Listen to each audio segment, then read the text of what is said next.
April 26, 1986, 1:23.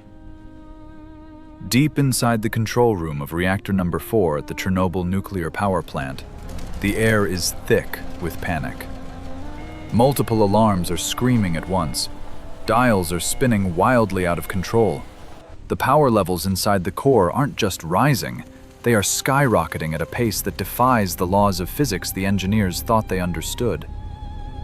Alexander Akimov, the 32-year-old shift supervisor, looks at the readouts. He knows the reactor is in a runaway state. He shouts across the chaotic room to press AZ5.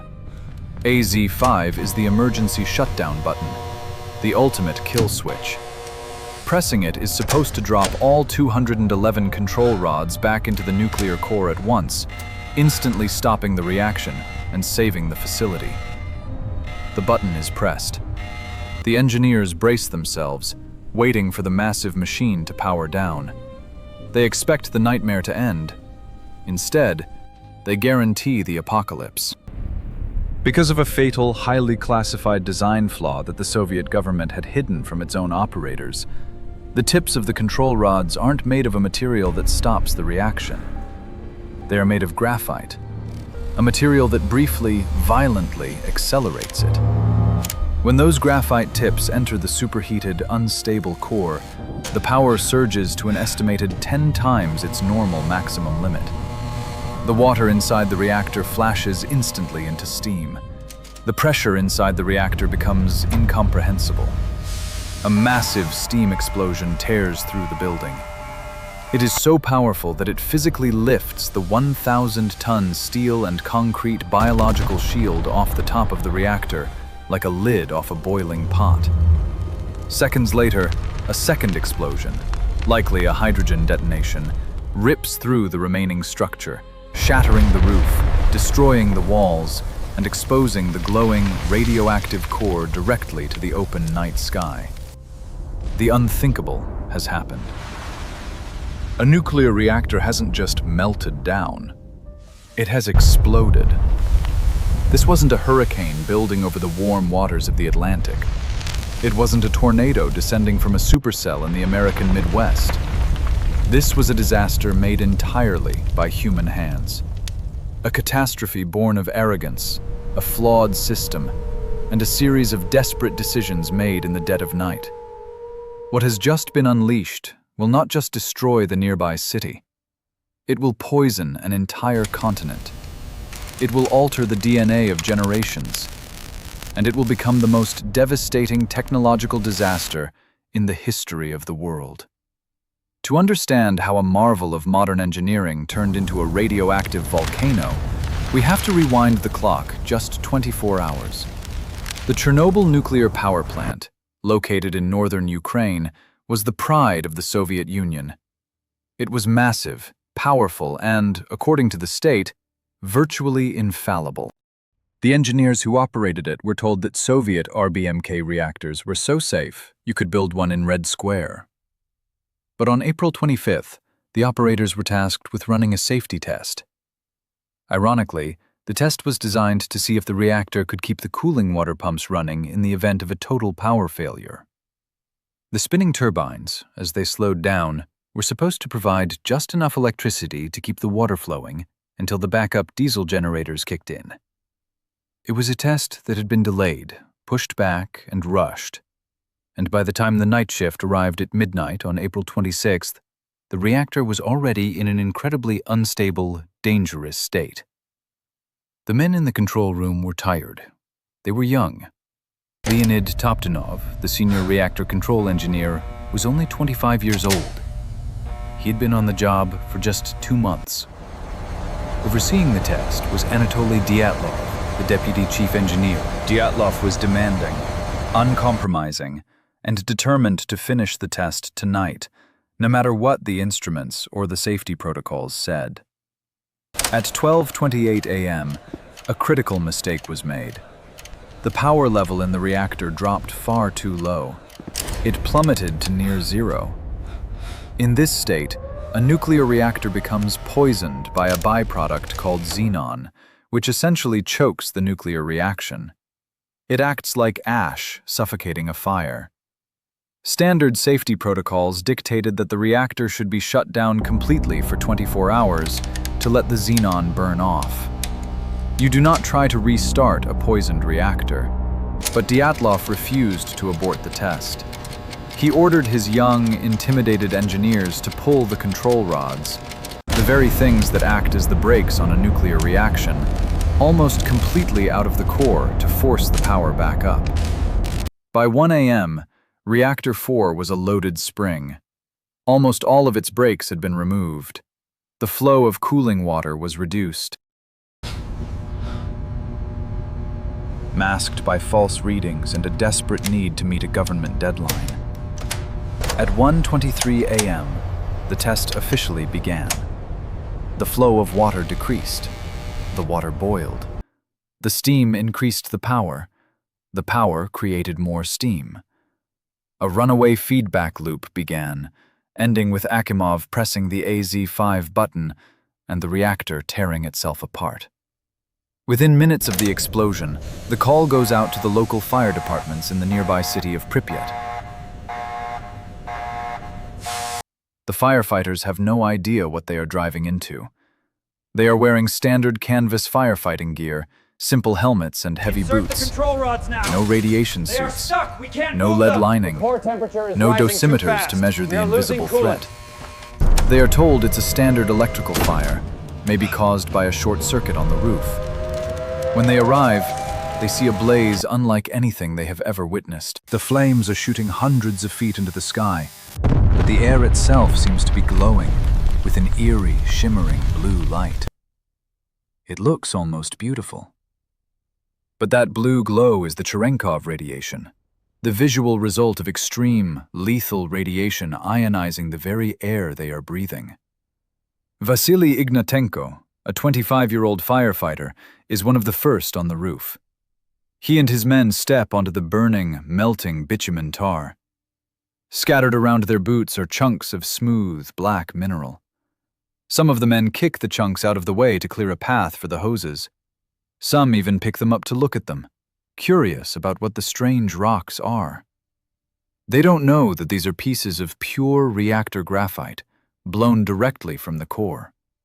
Just standing near one of these blocks for a single minute delivers a lethal dose of radiation. The invisible damage begins immediately.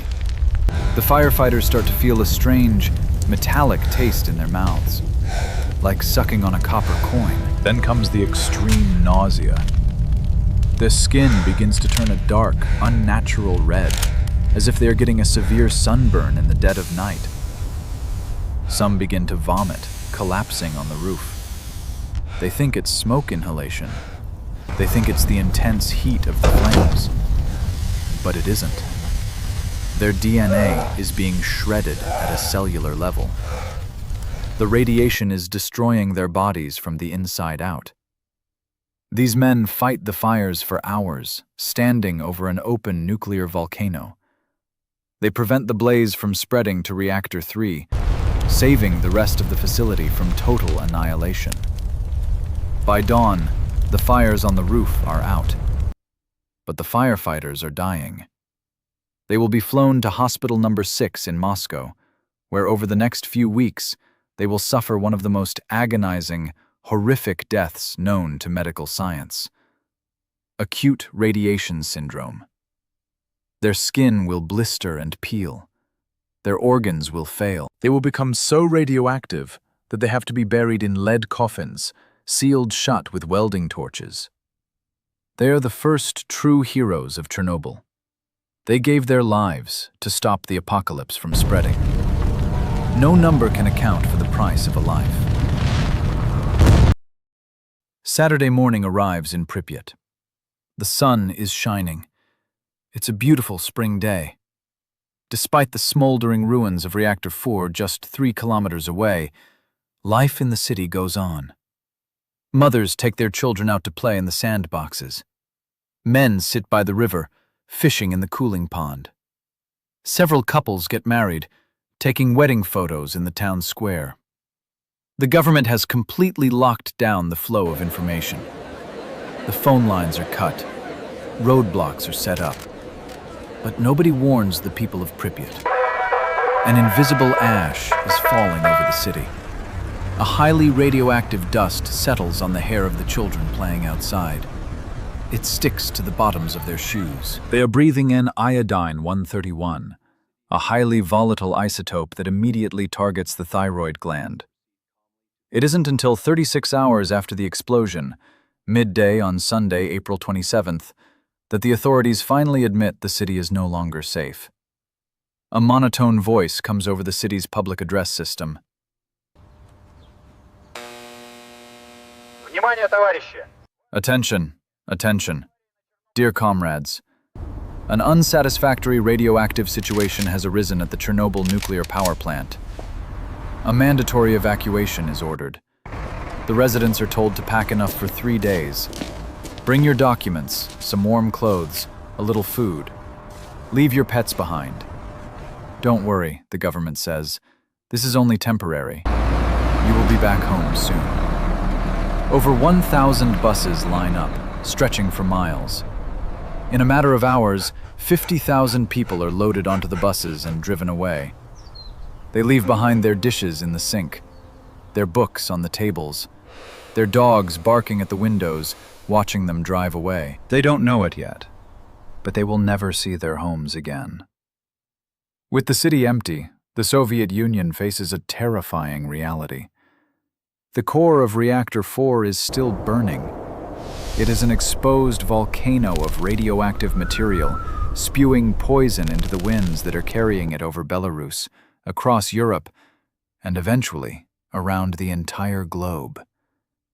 To stop it, they launch one of the most massive, desperate engineering efforts in human history. Over the next several months, over 600,000 people, military personnel, firefighters, scientists, miners, and everyday citizens are conscripted from across the Soviet Union. They are known as the liquidators. Helicopter pilots fly directly over the exposed core, hovering in columns of deadly radiation to drop thousands of tons of sand, lead, and boron into the crater to smother the fire. Many pilots make dozens of trips a day. The radiation is so intense that the electronics in their helicopters fail. Some pilots become so sick they vomit in their cockpits. But smothering the top isn't enough. The nuclear fuel is melting through the concrete floor of the reactor. Beneath the reactor is a massive pool of water. If the melting fuel hits that water, it could trigger a massive thermal explosion that would obliterate the other 3 reactors, rendering half of Europe uninhabitable for thousands of years. To prevent this, they bring in coal miners from Tula. These men are tasked with digging a tunnel directly underneath the melting, radioactive reactor to install a cooling system. They work in unimaginable conditions.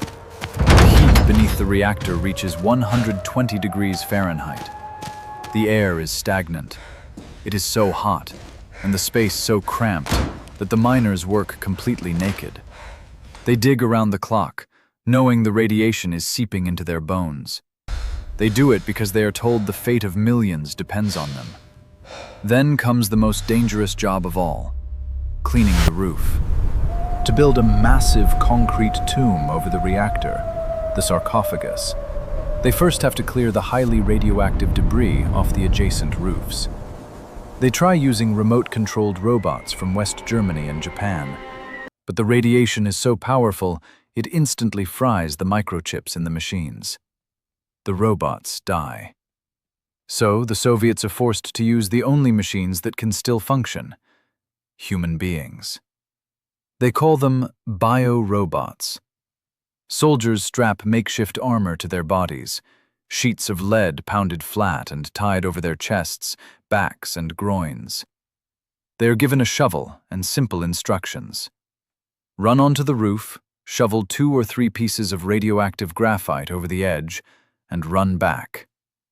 The radiation on the roof is so extreme that a lethal dose would be absorbed in just a few minutes. The men are given exactly 90 seconds. A siren blares. The heavy lead door swings open. A young man runs out into the blinding sun, his boots slipping on the tar. He frantically shovels the rubble, the heavy lead apron weighing him down. He can taste the metal in his mouth. After 90 seconds, the siren blares again. He drops the shovel and runs back inside, his service to the state complete, his life permanently altered. Thousands of men make this terrifying sprint. They are the ones who ultimately clear the roof, allowing the massive concrete sarcophagus to be built, sealing the monster inside. Today, the Chernobyl exclusion zone is a 1,000 square mile circle of silent, reclaimed wilderness. Nature has taken the city back. Trees grow through the concrete steps of the Pripyat Cultural Center. Wolves and wild horses roam where children once played. The true human cost of the Chernobyl disaster is a number we will likely never know. The official Soviet death toll remained at 31 for decades, counting only the operators and firefighters who died in the immediate aftermath. But that number doesn't account for the hundreds of thousands of liquidators who suffered from chronic illnesses, cancers, and early deaths in the years that followed. It doesn't account for the children in Belarus and Ukraine who developed thyroid cancer. It doesn't account for the families torn apart, the homes abandoned, the deep psychological trauma of being displaced by an invisible enemy. Chernobyl changed the world. It fundamentally altered how humanity views nuclear power. It exposed the rot, the secrecy, and the systemic failures of the Soviet system, contributing heavily to the collapse of the Soviet Union just 5 years later. But beyond the politics, beyond the science, Chernobyl is a story about human sacrifice. It is about the men and women who stood on the edge of the apocalypse and held the line.